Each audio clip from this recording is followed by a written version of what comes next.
finaliste de la Ligue des Champions, largement supérieur au rival Arsenal, Tottenham Hotspur était l'équipe montante en Première Ligue. Mais depuis le début de saison, les Spurs enchaînent les déceptions, voire les humiliations. Mais qu'arrive-t-il à Tottenham ? Les hommes de Mauricio Pochettino ont fait vibrer l'Europe entière la saison passée.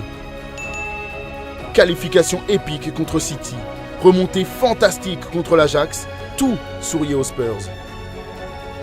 Ils ont même pris l'avantage dans la lutte du nord de Londres en dépassant Arsenal au classement de Première Ligue. Mais alors que les Spurs espéraient lutter pour le titre, le début de saison est un cauchemar. 3 victoires en 8 matchs de championnat. Une défaite 7-2 contre le Bayern Munich. Mais comment Tottenham en est arrivé là ? Dès la fin de saison dernière, des signes alarmants sont apparus. Derrière le parcours épique en Coupe d'Europe, le bilan de Tottenham était catastrophique en championnat. Plusieurs défaites inquiétantes leur ont coûté leur place sur le podium. Une tendance confirmée par ce début de saison poussif. Mais pourquoi les Spurs ne gagnent plus ? D'abord, il y a le mercato. Contrairement à la saison passée, Tottenham a été très actif cet été. Giovanni Lo Celso, Tanguy Ndombele, Ryan Sessegnon. Des profils désirés en Europe et très prometteurs.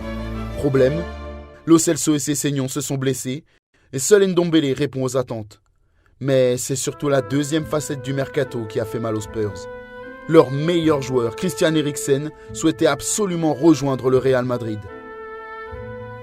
Malheureusement pour lui, le transfert n'a pas abouti. Zidane préférait Paul Pogba. À la reprise du championnat, le Danois a donc été mis sur le banc par Pochettino. Nous savions que cela pouvait se produire, ce n'est pas facile à gérer. Mais que pouvons-nous faire ? Une décision qui a fortement handicapé les Lily Whites. Surtout quand la créativité est ce dont manque cruellement cette équipe de Tottenham cette saison. Dele Alli, lui, il préfère inventer des symboles avec ses doigts plutôt que d'être un vrai joueur de foot. Mais le mal est bien plus profond.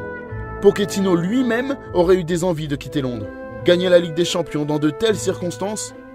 Je ne sais pas. Terminer un chapitre de 5 ans comme cela serait fantastique, non ? Cette remarque, lâchée quelques jours avant la finale de C1 face à Liverpool, aurait complètement démobilisé les joueurs.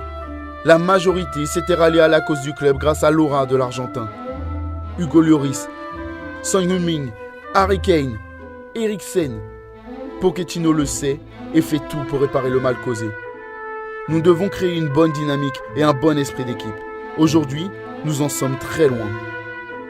Mais le temps pourrait être compté pour le coach argentin. La rumeur José Mourinho se fait de plus en plus insistante depuis l'humiliation subie par Tottenham face au Bayern Munich. I want to send my best wishes to José. Mais il ne faut jamais enterrer les Spurs. À son arrivée, Poch avait connu les mêmes difficultés pour créer son équipe avant d'enchaîner les victoires. De plus, des joueurs d'un tel talent peuvent largement retrouver le chemin de la réussite. Dele Alli, Lo Celso et Sessegnon reviennent de blessures. Son va retrouver son explosivité. Kane n'a jamais cessé de marquer.